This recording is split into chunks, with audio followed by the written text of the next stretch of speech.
officially have all of these suspension parts in there to adjust the camber to all of our needs.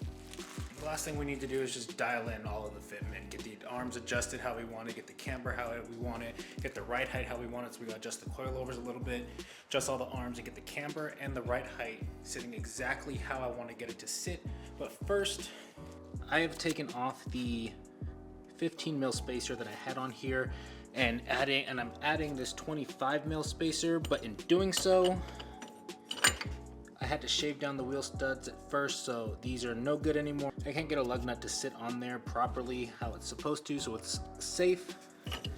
So we have to go ahead and replace all of these wheel studs. I've already done all 3 of the other wheels. This is the last one that I need to do, so I figured I'd go ahead and show you how to replace some wheel studs.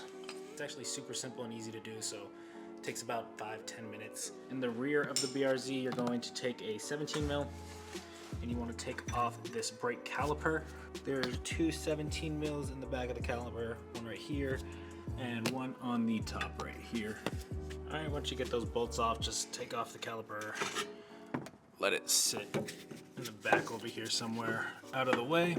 All right, now in order to get this rotor off, it's not going to come off unless you have the e-brake down, so make sure that your e-brake is down.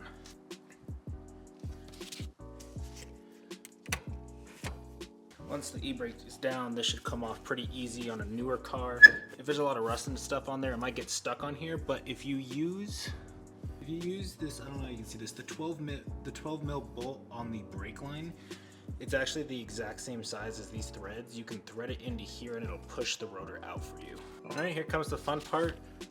These are all your wheel studs. They're now exposed. All you have to do is take a hammer and bang all of these out of here.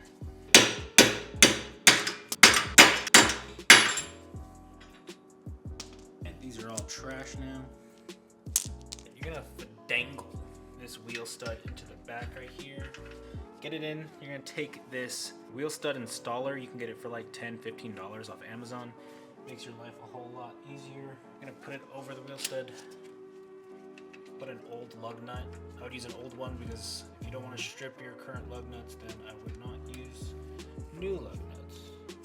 And all you're gonna do is take your impact. It's loud, by the way, super loud, so you might want to wear ear protection. You're gonna take it and tighten it all the way until it won't anymore, and it will get the wheel stud flush into the back of the wheel hub here.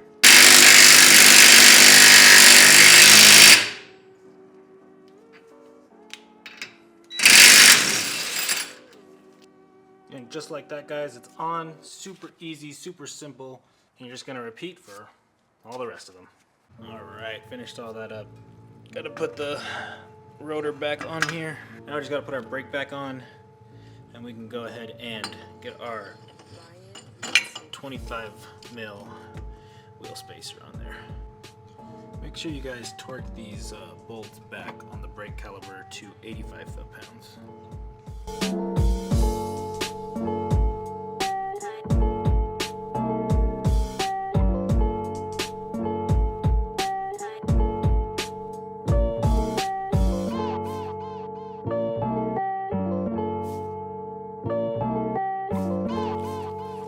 So I got the rear height matching the front, pretty spot on. It did a pretty good job at matching. I know I didn't do the greatest job of matching the camber from the front to the back. I think there's a little bit more camber in the rear, but this was the maximum amount of camber that I was able to reach with the slotted top hats, the lower control arms, at least without slotting my coilovers, which I might have to do in the future.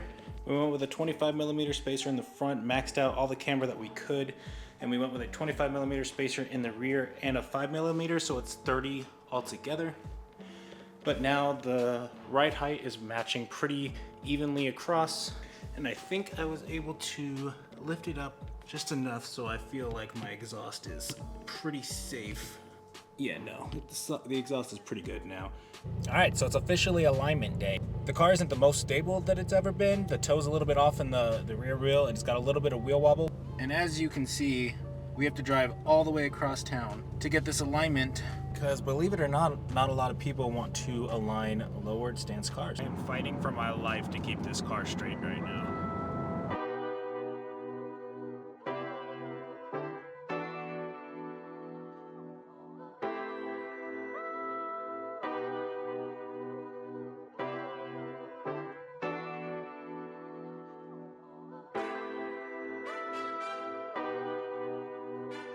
After the alignment, driving it home, this thing felt absolutely amazing. The drive home was 10 times better than the drive there. They got the rear camber matched up with the front and it looks absolutely amazing. The final look at this car looks absolutely phenomenal. I could not be happier with how it turned out. This thing looks absolutely crazy. Absolute perfect fitment front to back. Cutting it a little close in the rear, but we seem to be good. I drove it all the way across town, a 40-minute drive home on some of the worst roads in Vegas, and everything was fine. This thing drives just as good as the day that I brought it home when it was stock. Done. I'm going to make another video on how to stance your car from beginning to start, everything that I put on this car, exactly how I did it, how I set it up, and I'm going to show you guys exactly how to stance your car. If you're looking to stance a BRZ or GR86 second generation. So the exact specs of the camber on this car, we're rocking -9 in the rear and we're rocking -9 in the front. A bit more than I thought that I was going to be running, but God, does it not look absolutely amazing. And it drives so good. And I don't know how well you can see this, but we're getting pretty good tire wear. It's not just on the end, so I think we'll get pretty good tire life out of this. But yeah, I hope you guys enjoyed this journey. If you did, please give it a thumbs up. If you're new, subscribe, and I'll catch you guys in the next one. Later.